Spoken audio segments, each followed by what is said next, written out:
Hello, hello, email geeks. Welcome in to the podcast of Email Design. The Email Design Podcast, your home for all things email design, development, and marketing. I'm your host today, Kevin Mandeville, and joining me today again on the podcast, one of our favorite guests coming in, our very own research director at Litmus, Mr. Chad White.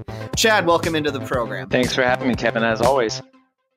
Yeah, so we have got another great report of yours to go over today here on the podcast, a part of the State of Email series. So you can go to litmus.com/state of email, no dashes in it, just litmus.com/state of email. You can get all the reports from this past year on all of the cool stats and figures and findings that you've had. So today we're going to sit down and go over the 2017 State of Email Creative, how marketers go from inspiration to email design to landing page, and sort of go over some of the cool stats there. So let's just jump right into the report here and sort of kick it off with the first section over finding email inspiration and what you found in terms of the number of brands that people are following for inspiration. Yeah, so it turns out that that most email marketers are not as crazy as I am. I track probably like 200 or more different brands via email. Turns out that I am not representative of the overall industry in the slightest, but the vast majority of folks are subscribing to 50 or fewer brands and tracking their emails. And so then the question becomes, who should you follow? And there we try to help you out. We asked our State of Email survey respondents which brands they thought were doing email the best. And we give you a list of 30 top email marketing brands, great brands like Apple, InVision, Airbnb, Nike, Moo, Netflix, Loft, The Skim, like tons of great brands. I think it's a super list. So if you're looking to get some more inspiration in your inbox, there's a great list in here. And you can also find this list on our blog if you search for must subscribe brands. You'll find the list from this year, plus you'll find the list from last year. There's considerable overlap, but it'll give you a few additional brands to check out. Yeah, and a lot of these brands have been featured in our very own, we sort of do emails of the week when we're doing like news style podcasts. And brands like Uber, Airbnb, Action Rocket, Netflix, InVision, especially InVision lately, and Nest lately have been doing some really cool emails. So definitely make sure you go back to the previous episodes of the podcast to catch some of these awesome emails from some of these brands. Sure. It's a great list. And some of these brands do like specific things really well. So, I mean, you mentioned Nest. Nest has done some really cool interactive emails. J.Crew's on this list. I think they do really great sort of editorial content, like really kind of speaking, not just about buying their products, but how do you, use their products to create ensembles? How do you like great, providing some context for buying clothes from J.Crew. So each of these brands kind of does something special. Yeah, very good point. And I'm probably one of those people, unlike you, Chad, I actually don't subscribe to a ton of emails myself. I like to try to keep a fresh perspective on email stuff. Not that I'm too involved in email anymore, but I like, because I just follow a lot of email geeks on Twitter, and then there's the Slack. And so if something's really amazing, I find out about it through other people sharing. So that's how I know when emails are really, really good, is when people get so amped up about something that they share it. Otherwise, I'm a pretty minimal subscriber for the most part, apart from like personal stuff, maybe for personal use, purchases, etc. Which is an interesting different spin than most people I know.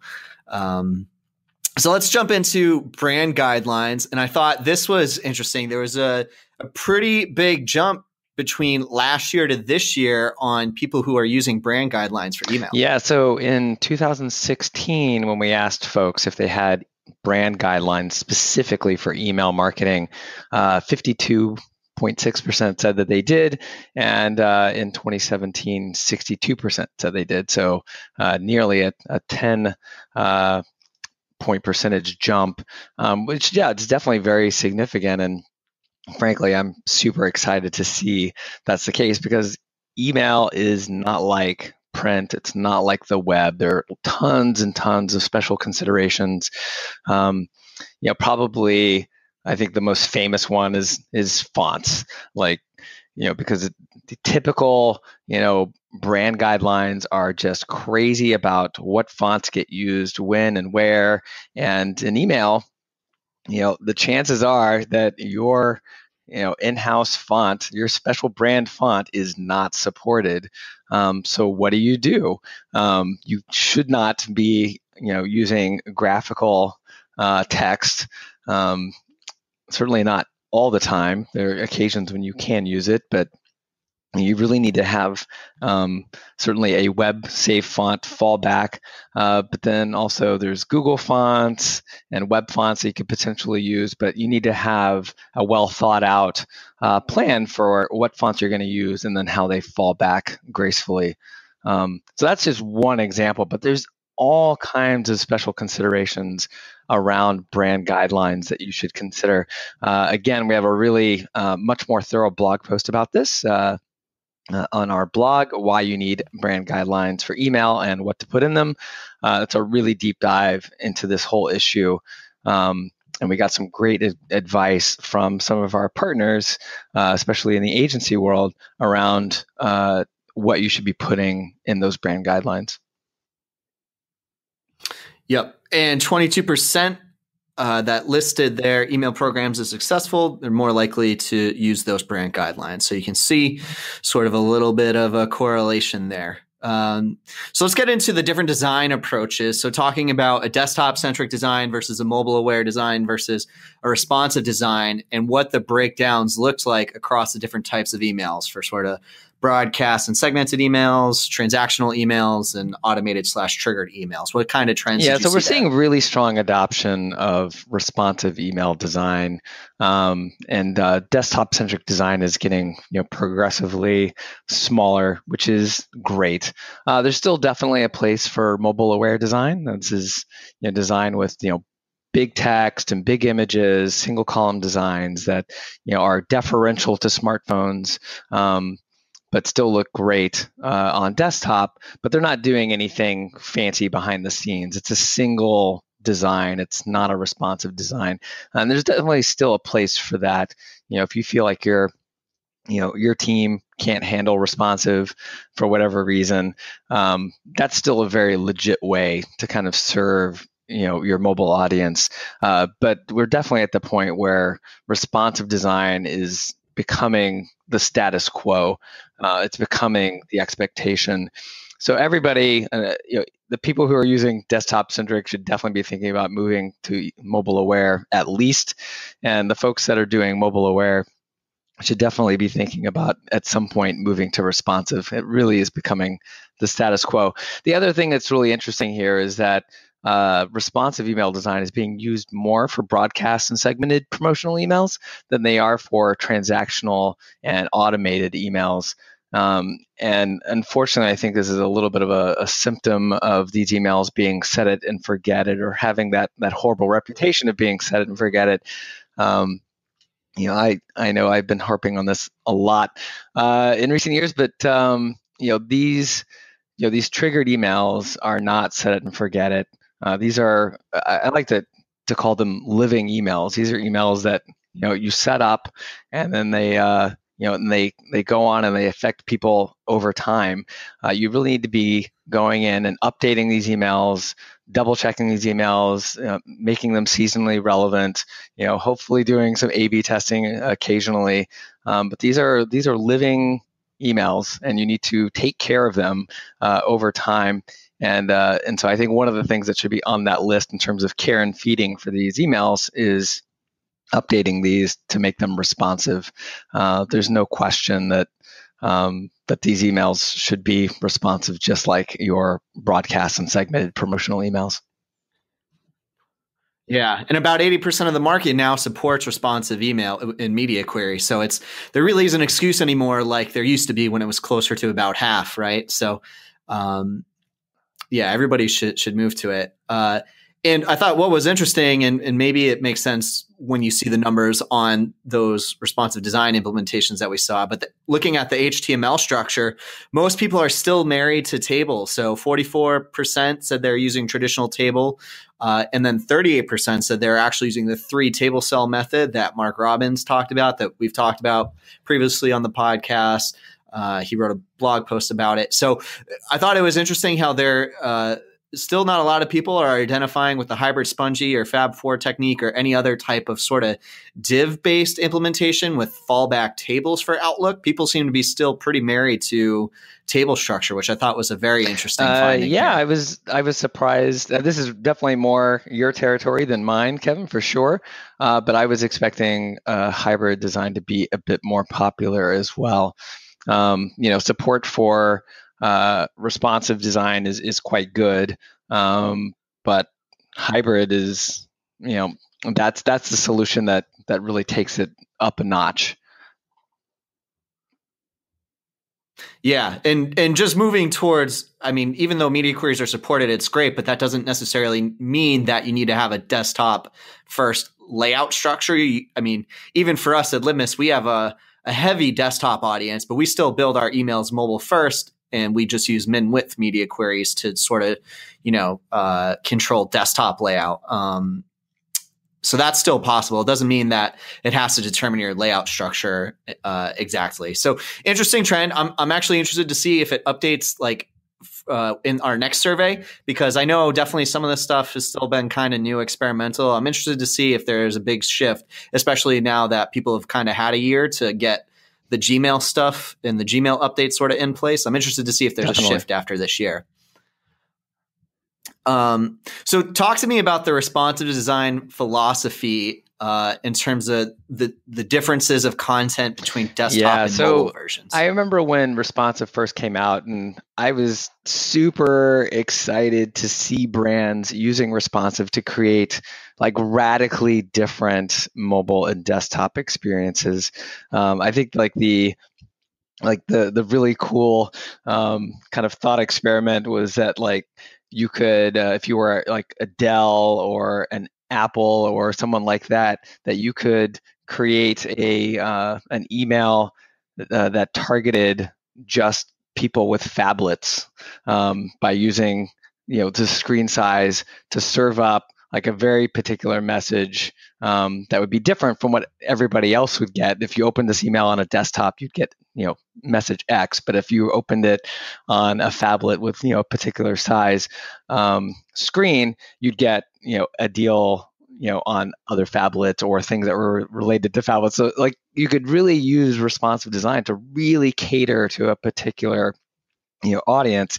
Or if you send an email on Black Friday, folks opening that on a mobile device would get a very different message than someone opening it on a desktop, because if they open it on a mobile device, it could mean that they were out, standing in line outside of one of your competitors' stores, and that might be an opportunity for you to kind of line jack one of their customers and try to get them to get out of the line and come to your store instead. And those are really cool use cases, but that's not really what people are doing anymore. They're really using responsive design to make pretty minor changes. In fact, so back in 2016, we had a little over 8% say that they had the content in their mobile and desktop versions differing significantly from each other by using responsive design. And that number fell down to just a little bit over 2%, over 2% in 2017. So it fell from a little over 8% to a little over 2%. And so we're really seeing responsive, I think, kind of being rationalized quite a lot more, and people are using it just to make relatively small changes, just tweaking for the most part. Yeah. And I'm glad, I hope to never see another email again that has just a separate desktop version and a separate mobile version. That's just such a bad practice. But I'm seeing it less and less. And obviously the rise of responsive support is going to help aid that. But I thought all of these were encouraging numbers here. Yeah, for sure. We're not looking to make more work, for our teams. We're looking to use responsive in a smart way. I think a little bit of what I'm seeing in these numbers is that email production is kind of growing up a little bit, and they're kind of like having to rationalize, this additional effort that they could potentially put into email design and trying to kind of like streamline that. I think especially for high volume senders, you just don't have the time to get super fancy and all these things. So there's sort of rationalization of production time that's getting, kind of more and more pointed, more efficient. So let's get into some design elements, and we can start off with alt text. And I was actually surprised by some of these numbers personally. Looking at alt text usage, 63% said they always used it, 20% said often, 9% sometimes, and then you get 4.5% for rarely, about 3% for never. This should be 100% in terms of people using alt text. Even if you don't actually put anything in the alt text, you should always have an empty alt attribute because it's good for accessibility. But I thought the most surprising one, Chad, was around styled alt text usage, to where 43.5% of people said they never use styled alt text. Yeah, that is, I think, the big finding here is that as established as alt text is, styled alt text is not. And I think that part of this is a little bit of an awareness problem. I know that when I talk to people at Litmus Live and on other occasions, and I bring up styled alt text, I routinely get like some really surprised looks. Like, I think a lot of people don't realize that this is a possibility, that you can style your alt text to change the font, the color, the size, the weight of that font. Like, you can actually do a lot. It's not universally supported across every email client, but you can really do quite a lot to style that alt text. And so I think this is one of the low-hanging fruit opportunities from this report. Like, if you are not using styled alt text ever, like, this is something that you should take a look at, because it's very low lift and can definitely have an impact. Yeah, and it's just as simple as you can use the inline style attribute to use inline CSS of just font size, font color, and just, it's going to, where alt text is supported anyways, it'll support that styling. I mean, some clients are outliers, like Outlook 2007 to 2016 on Windows won't really support styled alt text, but the majority of clients do. And there's no reason. It's super simple. And I'll even throw a little plug for Litmus Builder. There's like a little images off toggle. So it gives you an easy way to be able to see what your images off view looks like. So definitely use a tool like that gives you a quick view to be able to style it. Definitely enhances your workflow. One of the things that wasn't surprising related to images off. So for images off mosaics, or AKA pixel art, not a lot of people are using this. About 82% said they've never used it. 11% said rarely, and it just got lower and lower there. So it's definitely, you could view it as an opportunity for some brands to differentiate themselves in the inbox. Yeah, this is definitely one of those kind technique. Of bespoke email tactics for sure. And I think the bar here is pretty high. This is a niche tactic. If you talk about sort of the rationalization of email production and really wanting to be efficient, creating pixel art, creating mosaics is not easy to do. So this, and I guess just to go back to the alt text thing for a minute, defensive design, designing your email so they look good when images are off is still a thing. It is still a thing. The numbers are hard to kind of figure out, but my guess is that in the neighborhood of 30% of emails are getting read with images blocked. It could be a quarter, but it's definitely a significant portion. And there are instances where that percentage is going to be much higher. So, for instance, a welcome email, a reactivation or a re-engagement email. There's going to be situations when it's that or transactional emails. Like these are situations where these are emails that that folks are either getting for the first time from you and they haven't enabled images yet, for those that block by default, or again with like re-engagement, it's a case where various inbox providers could start blocking your images, or it's something that appears in the spam folder where images are always going to be blocked. So I feel like this is a case where you need one of two things. You need either a really special occasion. So since it's the holiday season, again, I'd say like your Cyber Monday email or your Black Friday email where you're expecting a lot of eyeballs on that email. That might be a case where you could justify spending the extra development time on doing a mosaic to speak to that audience that's going to have images blocked. And then the other scenario is, again, these emails like your welcome email, your transactional email, your re-engagement email, your pre-permission emails, where people are much more likely to not have images enabled. And those, again, are triggered emails. There's living, ongoing emails. So once you put in that dev time to create those mosaics on those emails, they're going to, over time, make it worthwhile to do something fancy like this. So I think those are the two big scenarios. And I don't know that these numbers in terms of usage are concerning or not.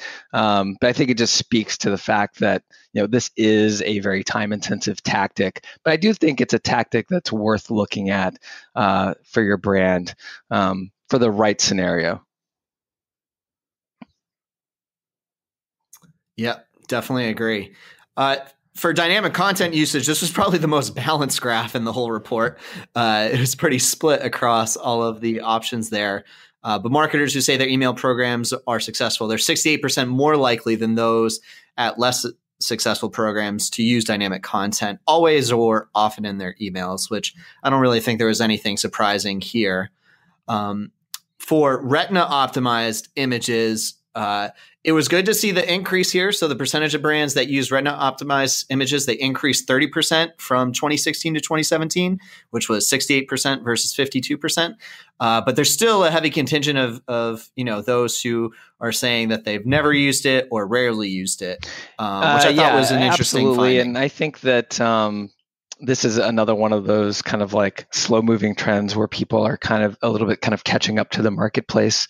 I don't know that you have to always use Retina optimized images. It's not appropriate for every image and every email that you send. But I agree that the numbers should be higher, and I expect them to trend higher in our next survey. Yeah, you should always use them for anything that's vector based, so like a logo or something, but you don't always need to use it for pure photos, right? Actual images, because those file sizes can get really, really big. So, and even we don't use them for that, but definitely for anything that's sort of vector based, I think there's really no excuse. You should be able to use that. And especially, one of the things that needs to become more popularized too is the use of source set, which can, help determine what type of retina pixel density a user is looking at on a screen and serving up an optimized image for that pixel density to make sure that, they get the proper retina optimized type image. So definitely check that out if you haven't used that as an implementation, because it can really help. So let's get into animation for a little bit, Chad. What are we seeing on the animation front? Yeah, so CSS animation here or animated usage GIFs? Is pretty decent. The interesting thing is that, and this actually isn't in the report itself, but I can tell you that B2C brands are considerably more likely to use animation than B2B. And I think this has been like a long running bias, which I don't think is legit. I've seen awesome B2B emails that use animation, especially in the software and technology space. I mean, think about any brand that has an app. Anytime you do an update where you have a new version of your app coming out, you can use animation to show people, how that app is different, or if you're a brand like Envision, I know that they will show you screenshots and show you how you can navigate to new features by using an animated GIF. There's lots of really practical ways to use animation, but I think the perceived notion around animation is that it's like a fun thing where you can have fireworks and things like that, and it's true. You can use it for that in the B2C world, for the 4th of July and stuff like that. But there's lots of like very practical, business-oriented, customer service-oriented uses for animation. So if you're a B2B brand and you're not ever using animation, I would really encourage you to think about situations where it would make sense. And again, like apps and is sort of I think like the low-hanging fruit opportunity. That's the one that makes the most sense. But there's all kinds of other things that make sense for B2B as well. Yep. And then in terms of video and email usage, still not a lot of movement here. A lot of people not using it or not planning on using it. I mean, so support for HTML5 video came back in iOS 10. It remains in iOS 11 now. So users who want to be able to use it on mobile and targeting users there, if they have a heavy mobile audience, I think it could make sense. But outside of that, unfortunately, support still remains low. And I think given that, this sort of helps explain why there just hasn't been a lot of adoption of it. Yeah, and there was a little bit of a scare where like the initial versions of iOS 11 didn't have support for HTML5 video, and we were like all pulling our hair out, I can't believe it, they're taking it away from us again, because Apple at one point had support for it and then took it away, and then they added it back, and it seemed like maybe they were taking it away again. This is still I personally am very excited about video and email. Animation has proven itself to be very effective. Like, people are just attracted to motion. You look at things that move, and video and email is taking animation to sort of the next level. There's a lot of opportunity there. I would encourage people, especially if you have a lot of your subscribers that are on WebKit, to take a good look at, like, can you test this out and see if it makes sense for your brand. So I hope that we'll continue to see greater support for this. Yeah. And I think if desktop, I mean, especially if Gmail ever supports it, I think it'll explode. I think, it just needs another big player, another big client, some of the desktop clients just to support it better. And we might see, people starting to use it again. So let's jump into interactive email usage. So I thought this was interesting. B2C brands are 98% more likely than B2B brands to have used interactive email elements. But at large, most people still aren't using it this is, or even plan on trying. We're early days soon. with interactive, for sure. Although some things like hamburger menus have, and carousels have like really become kind of established. Those are not, fancy and super complicated things to do, and those are that's functionality that people are very familiar with in mobile apps and on the web. So but it definitely, the adoption kind of mirrors video and email, which is a little bit scary because I think there's even more potential with interactive emails. But we do see a lot of interest in terms of people planning on trying it soon. More than a third of our respondents said that they're not currently using it, but that they are interested in trying it soon. And what we tend to see is that a pretty small percentage of those people actually follow through on that intent. But I'm hopeful that with interactive email, we'll see a higher percentage follow through, because I think there are some nice, again, like kind of baby steps you can take with like hamburger menus and carousels that are very well established now. And there's like plenty of like guidance and stuff out there on the web to how to implement those. But then, if we also asked people like what kind of interactive elements they were using, And there's a bunch of stuff that's like further down the chain that you can play with, including really fancy stuff like add to cart, which we saw Nest using a few months ago. So there's definitely cool stuff. This is a really, really exciting like new realm for email, but we're still very much like early days, like it's the pioneering days. Yeah, and just to comment on, because it's a huge discussion over shouldn't you do interactive email, and where I come down on it is this. I mean, unless you're somebody like us at Litmus to where we can do fun things for the sake of doing fun things because that's our audience. I mean, I don't really like seeing the fact that carousels and image galleries and hamburger menus are here at the top in terms of most used ones, because I don't think those are actually really good instances of interactive email. I actually think the ones lower down, so like reviews, product tours, add to cart, search bars, I actually think those are way more valuable to interactive email. I think the way people need to view interactive email is from the perspective of if you can help save users clicks. Because I think one of the frustrating things is if you're just forcing them to go to a website to where they would just have to take the same clicks, if you can save them that click from having to go to the website, to me, that's an improved experience. Now, there's a whole other separate argument over what you can or can't track in the analytics side, so I get that. But just from a fundamental user experience side, I'd like to see more people focusing on that. How can you help save the user and reduce the amount of clicks? And this is why I've been really excited to see some of the add to cart stuff over the past year. And I think it makes a ton of sense, mostly for e-commerce or any type of transaction you're having to make. So yeah, the Nest Black Friday one we just featured on the podcast last week.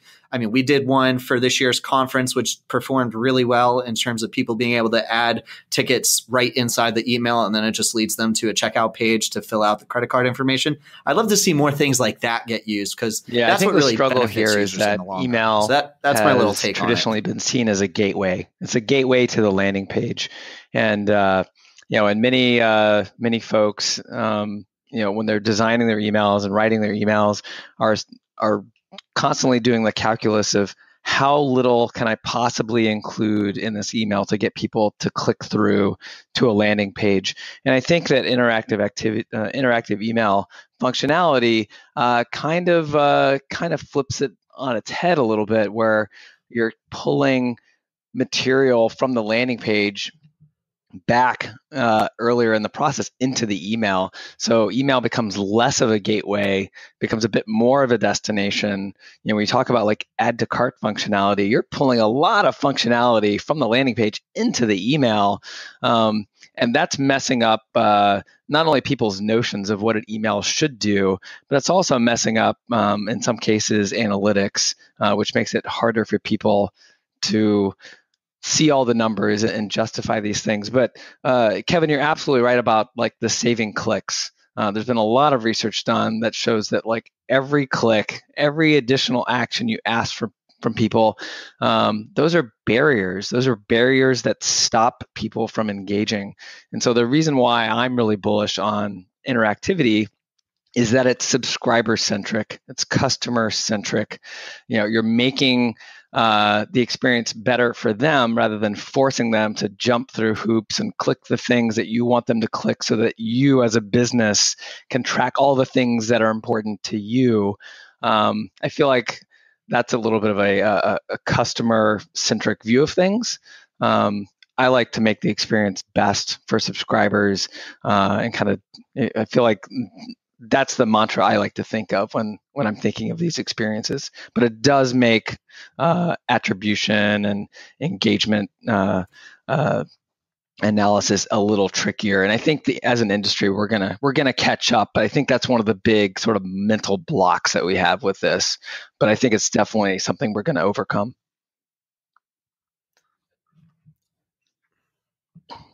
Yeah, definitely. So let's transition to one-off email designs. So what were the trends you saw for when brands would use sort of a one-time email design? We're definitely seeing what type greater of scenarios use of one-time email designs, which is great.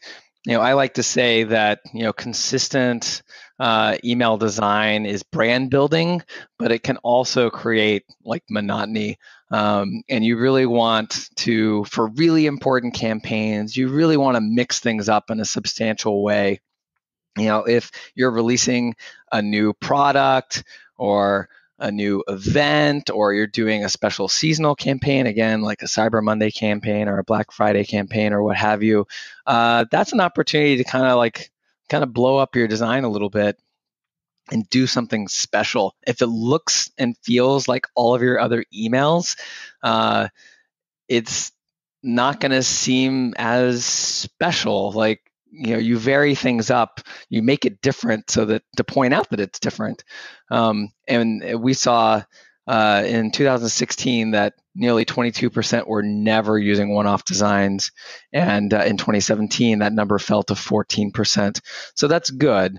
I feel like every brand has an occasion at least once a year when you should be, throwing your usual template aside and doing something special because the message is special. Yeah, and it can help you stand out, give you, mix it up from your other emails that you send. Definitely you want to take advantage of that. So I thought some of the numbers here getting into A/B testing were interesting. It seemed like A/B testing is getting too neglected perhaps, but especially in relation to automated and transactional emails compared to sort of broadcast and segmented A/B emails. testing and broadcast and segmented promotional emails is okay. You have about 39% saying that they rarely or never A/B test those emails. And I'd certainly love to see that number be a lot smaller. But I feel like where it gets alarming is when you start to look at the automated and transactional emails. 65% of marketers saying that they rarely or never A/B test their automated emails. 74% say they never or rarely A/B test their transactional emails. That seems to me to kind of be insane. Again, these are not set it and forget it emails. These are living emails. You need to take care and feeding of these emails. And also, these emails generate crazy awesome ROI for your brand. So they're really, really important. Mm-hmm. And they deliver an outsized return on the investment you put in them. And what we're seeing is that an increasing number of brands are generating the majority of their email marketing revenue from automated and transactional emails. 13% of brands are getting the majority of their email marketing revenue from automated and transactional emails. When you look at companies, brands that describe their email programs as successful or very successful, that number jumps to 18%. That is where things are headed. That number is just going to grow and grow and grow.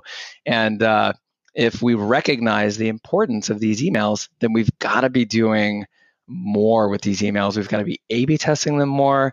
We got to be spot checking them more often to make sure that, running them back through Litmus to make sure that everything is good on those emails and they're still behaving the way we want. We want to update these emails to make them seasonally relevant. If you are, again, a retailer during the holiday season, your welcome email during the holiday season should probably be different from the welcome email that you send people in March. So there are a lot of opportunities for people to be updating these emails, tweaking them, testing them. And what our data is showing us right now is that that's really not happening to nearly the degree that they need to. Yeah. So dust off those automated and transactional emails. There's a lot to gain there. Subject what lines elements are you seeing being A/B tested the most? And that's good to see because a lot of ESPs have made it really easy to A/B test your subject lines. And then right behind that is CTAs, so calls to action. A little over 60% of brands are A/B testing that, which is also great. But then further down the line, you have things like images, layout, preview text, and pre-header text. 34% are testing those. I'd love to see that number much higher. we've talked about a lot on the Litmus blog about how important preview text is. I feel like that's still not getting its due. That's one of the 3 things that people are going to see in the inbox before they open your email. They're going to see your sender name, they're going to see your subject line, and they're going to see your preview text. And a lot of brands are just not giving that preview text enough attention. So I'd love to see that in particular be tested a lot more. But there's a lot of testing opportunities. But I think in many ways, with the exception of preview text, that the numbers reflect what's important. Subject lines, CTAs, hero images, and preview text, I think those are all sort of high value, high impact design elements that really deserve to be A/B tested on a pretty regular basis. So we also asked as a part of the survey around email redesign. So what are you seeing for the frequency of redesigns between sort of broadcast and major emails versus automated and transactional emails? We're seeing pretty good redesign frequencies. Nearly half are doing a major redesign every year, and like the vast majority are doing them at least every 2 years. So actually, I feel really good about those numbers. But again, we see more evidence of automated and transactional emails not being touched, perhaps as often as they need to be. Yeah, so 51% of brands that generate at least half of their email marketing revenue from triggered emails review their automated and transactional emails at least every 6 months, compared to 41% of brands that earn less from these emails. So yeah, it's good ammo, firepower. Again, I feel like that's one of the big takeaways from the podcast today is dust off your automated and transactional emails, A/B test them more. It's probably a huge area that you're missing out on. And yeah, I even feel like half the time it's just keeping tabs on those things, right? It's like just, absolutely discoverability and being like, oh yeah, I forgot that email's getting sent. Of your we should triggered go and transactional emails. That's step 1. I can't tell you how often I see triggered emails that have copyright notices from like 2, 3, 4, 5 years ago. Or you'll see outdated logos, you'll see outdated nav bars. It can be easy to lose track of these things. So step 1, if you don't have it, is to create an inventory, do an audit, and see just all of the triggered messages that you're sending, and then that can be the basis for a plan to update them and review them. Yep. And last but not least, getting into landing pages. So we asked, is the email marketing team at your company responsible for designating or designing and creating landing pages for email campaigns?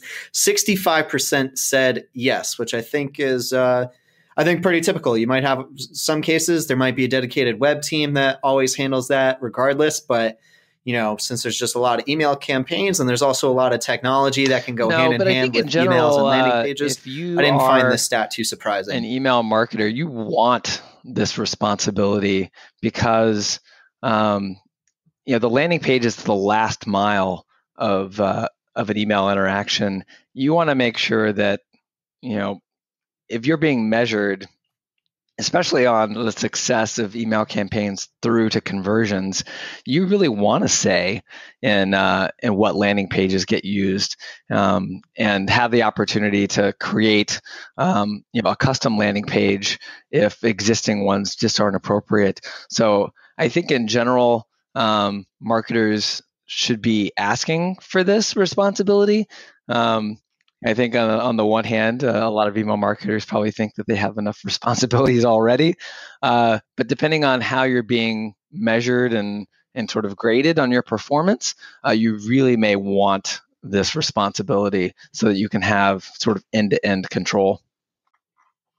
Yep, I agree. All right, well, I guess that's the full report we ran through. So again, you can download this for free and all the other amazing reports that Chad has worked on. just go to litmus.com/state of email. So that's litmus.com/state of email. Free download for this ebook. It's the first one on the page right now that's featured. And then there's just a lot of other great resources and ebooks as well. So we've done things in the past like the state of email deliverability, state of email workflows, which we've also covered in past episodes of the podcast. If you haven't, definitely check it out. But thanks, Chad, for coming on today. It was great to dig into this report here, and I guess everybody should keep their eyes out we'll be, for the that live very 2018 soon. survey that'll be going out soon enough, right? All right. So definitely check that out. Email Geeks, reminder, emaildesignpodcast.com for full show notes, links, and past episodes of the podcast.